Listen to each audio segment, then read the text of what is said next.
being able to find somebody to come out and participate in Missions and Madness and teach us these skills and help us learn this knowledge has been incredibly beneficial.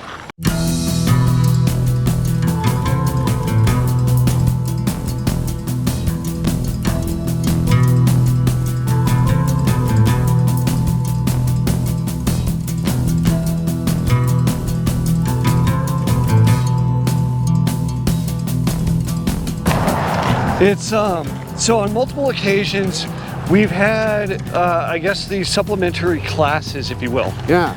And they're run by this really upstanding guy named Adal. Maybe you could speak more to him. I'm going to, yes.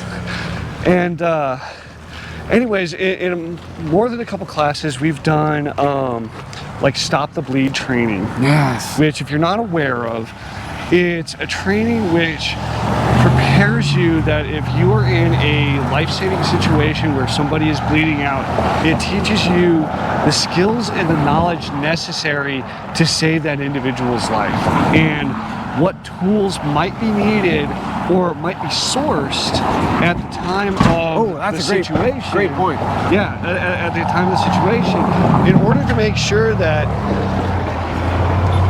you are saving that individual's life and preventing them from bleeding out. In a lot of these cases, in addition to teaching us about stop the bleed, he would also teach us about like trauma management. Let's say you're out hiking and your buddy, trips and stumbles. Oh, yes. And maybe falls down a small ravine. This gives you the knowledge and the skill set to know how to move him, when to call 911, who you need to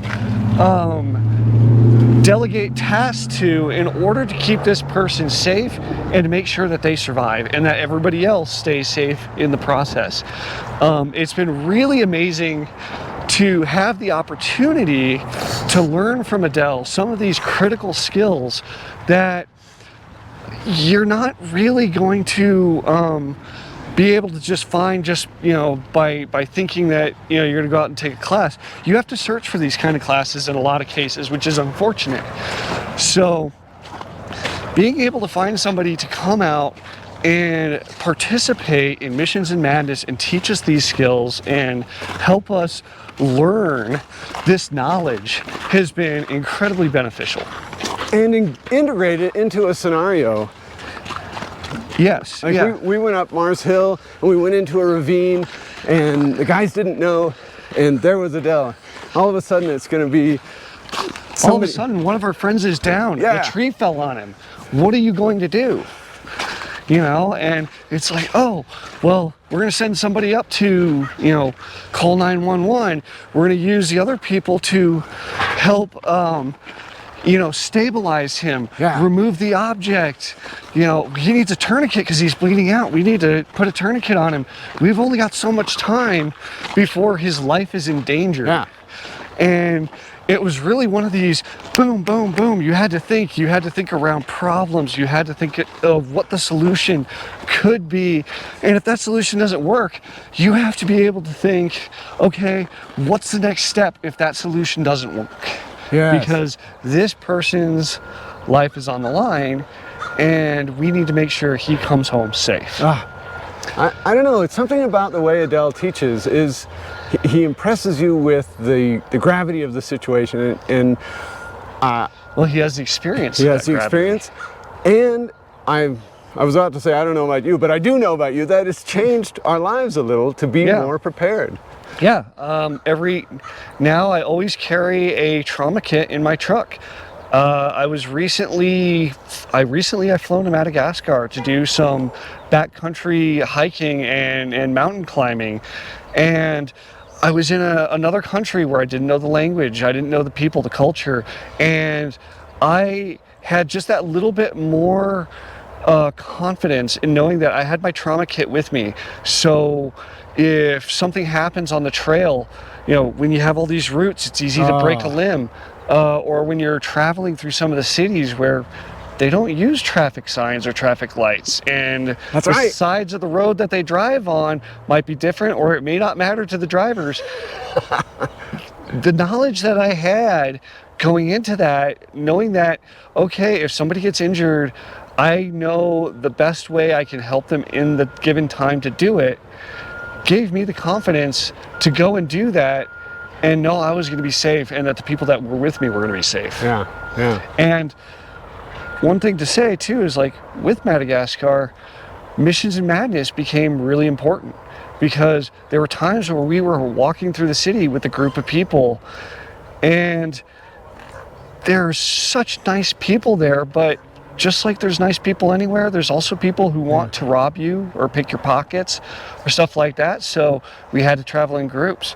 And sometimes we'd come across demonstrations, so we had to change routes. Oh. And we had to think while we were moving, keep in mind what was going on around us. How do we get back to that hotel? How do we get back to that intersection from the restaurant that we were staying at? Because, you know, it's changes between night and day is really incredibly different. And how could you ask somebody? And how could I ask somebody, you know, maybe I have to use my hands to say, you know, how do I get to this place?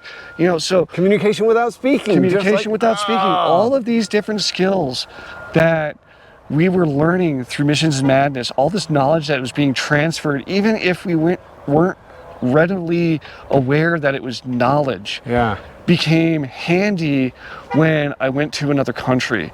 And it becomes handy if you go to a different city, or it becomes handy if you break down in the middle of nowhere and you need to know what you need to do next, and you have to plan for that. And you need to know how to carry somebody. You need to know how to carry somebody. You need to know how to walk with your eyes covered. Oh, walk blindfolded. Hopefully never that. Hopefully never that. But it throws an unexpected twist to everything that you do, and it requires you to think on your feet. It requires you to be aware of what's going on around you. It gives you the skills to do those things. Yeah. Excellent. Well, thanks for coming out this morning. Absolutely. And talking about our passion and the crazy game. And we got to hold another one soon. Except maybe when the snow melts. I know people don't want to come out in the snow, but I mean, I would, but it's just something else to keep in mind. Yeah, it is. It's actually, it's actually a really key feature. What if you had an overnight snow one?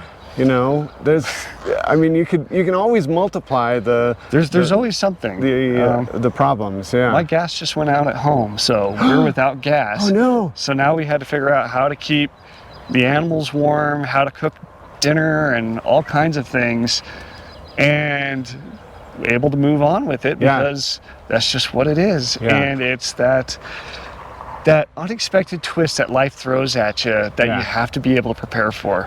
When the temperatures are dropping down to 18, 19 degrees and all of a sudden you don't have heat, you start thinking about ways to make sure you have heat.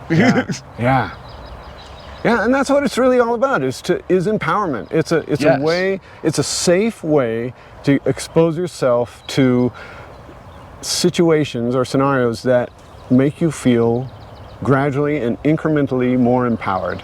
Absolutely. And then it also teaches you how to lead people to become the empowered people they can be. Yes.